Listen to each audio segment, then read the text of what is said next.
Hello everyone, as usual it's me Pavlo, and that means that today we'll talk about yet another interesting audio gadget. And today it will be budget earphones, prices for about $50, sometimes they're available for less, and they have really strong names. They named InAwaken Dawn Ms. Single dynamic driver earphones with rose gold diaphragm, and by rose gold, I suspect they mean color or some thin coating. Of course, not the diaphragm made of rose gold. But anyway, they have great design, they have affordable price, and they have a lot of potential. As usual, links will be in the description, and let's have a closer look. You know, it's so interesting to see what competition between different companies gives us, and this earphones features probably one of the most well thought packages in this segment I've seen. Good polygraphy with colors that matches faceplates. They even listed features on the front panel, but font is really tiny, so it's hard to see the text description underneath. But probably it's not a big issue anyway. You will see all specifications on the back side, which is really good. And the inner box had this seal that you have to take and peel to open the box. It's like new level of attention.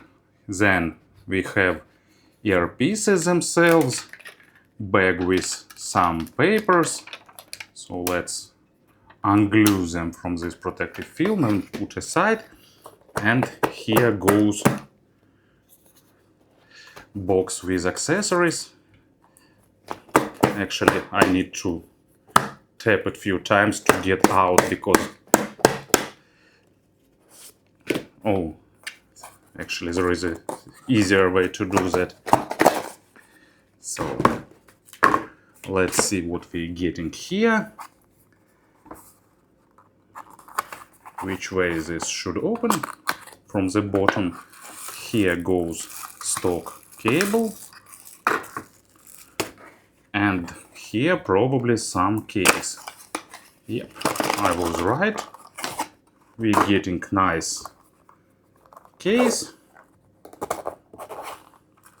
with tips inside. So let me try to open these bags without a lot of damage. So we're getting one set of transparent white tips and the second set. So I still have this idea of opening it without tearing much. Bag doesn't like this idea, but almost here. So nice white silicons with blue bores. They have a bit different bore diameter, and these transparent ones are softer. And now let's go to the cable.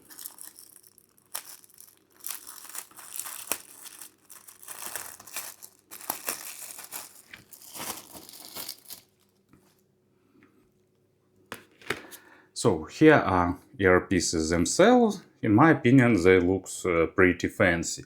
Traditional combination of some interesting faceplate and transparent plastic inner shell.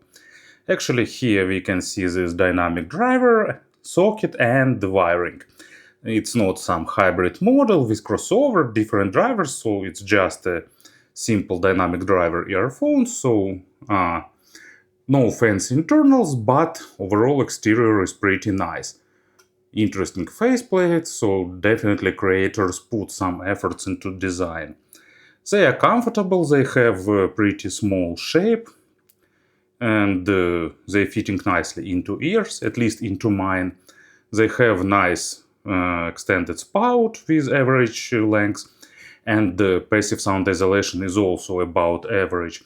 There is a lip for holding the tips, of course, protective grill, so all the details are here. Stock cable is kind of normal, I'd say. It's not super fancy, but definitely not bad. It's soft, flexible, bright silver colored, and here used 2-pin connectors. So absolute classics. You can get third-party cable if you'd like, but I don't think it will make much sense. There are ear hooks that hold the cable around your ears, and the cable itself pretty soft, almost zero microphonics, and here is the splitter with chin slider, and it goes twisted to regular 3.5mm connector. So in terms of packaging, I really like it. Design is also nice, cable is okay.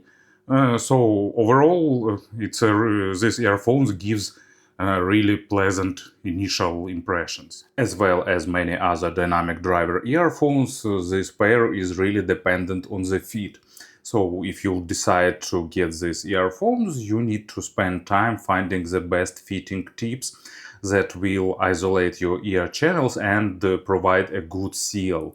Because it's important for all earphones, but single dynamic driver models are usually more tip dependent, and if you go to the internet and read reviews for these earphones, you can see that some reviewers have really different opinions that sometimes even contradict each other, and I think it's because of the tips.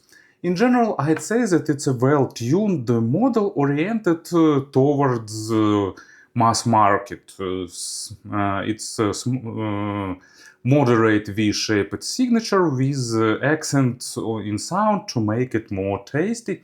But at the same time, they offer one nice feature, and this feature is really well extended treble, which is sometimes plus, in some cases minus. But let's talk about the sound step by step. So bass go deep, it has noticeable accent, and mainly this accent is made with weight. Resolution is normal, nothing stellar, and sometimes they're lacking a bit of small nuances and details, but overall they are pretty good in representing textures and instruments sound natural. But because of this added weight, they're suiting more genres where additional weight and slight hint of additional warmth can be beneficial.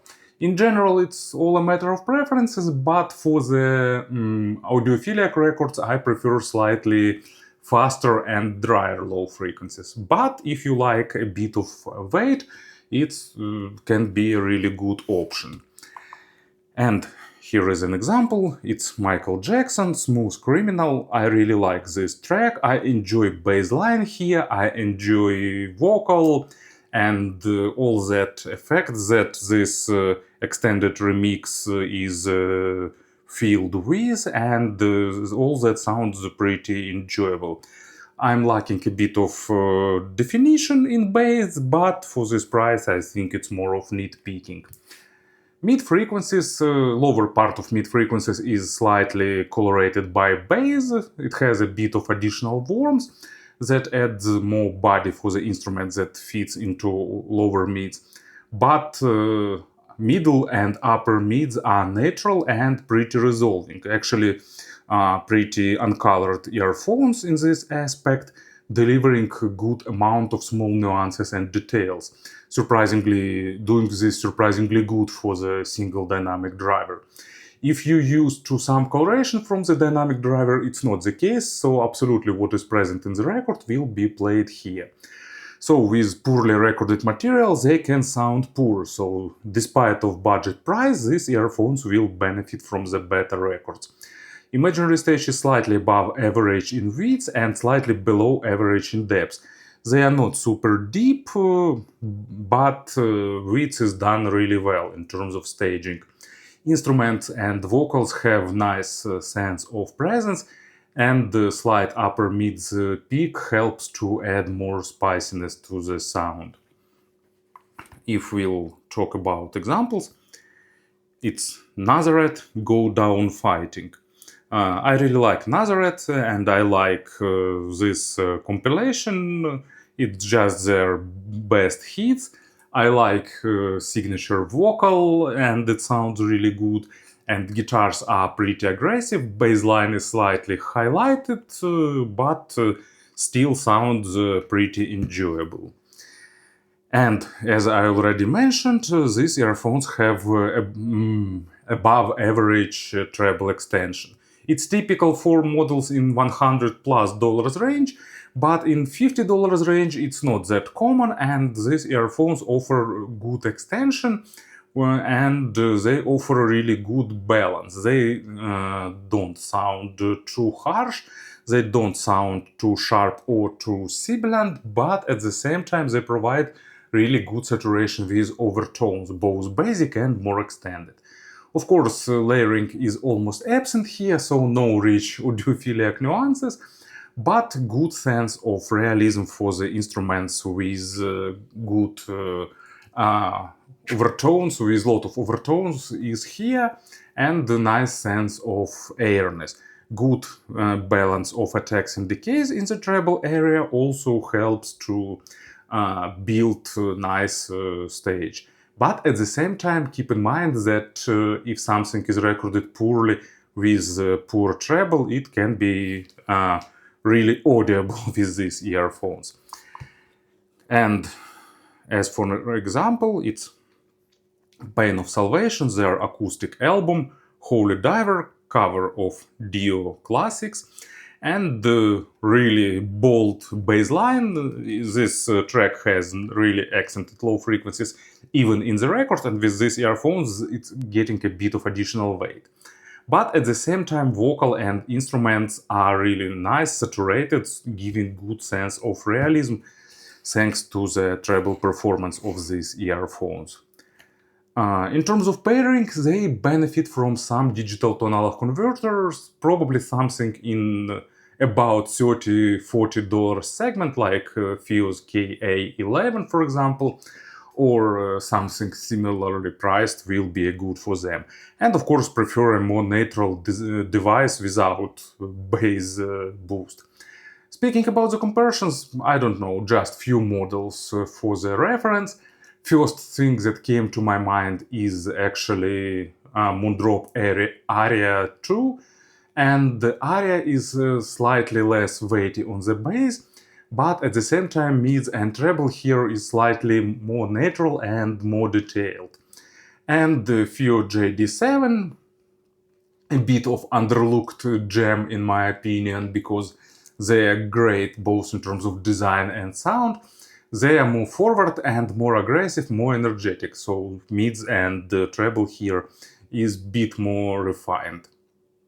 So if you're looking for something with fun bass and at the same time pretty detailed high frequencies, and if you like this design, so I can definitely recommend these earphones. Maybe it's not for everyone, because it's not audiophilic and super resolving from one hand, and it's not like treble smoothed forgiving mass market model from another hand, but they definitely have their unique style both in sound and design. Thank you for listening, thank you for your attention, and of course have a great day.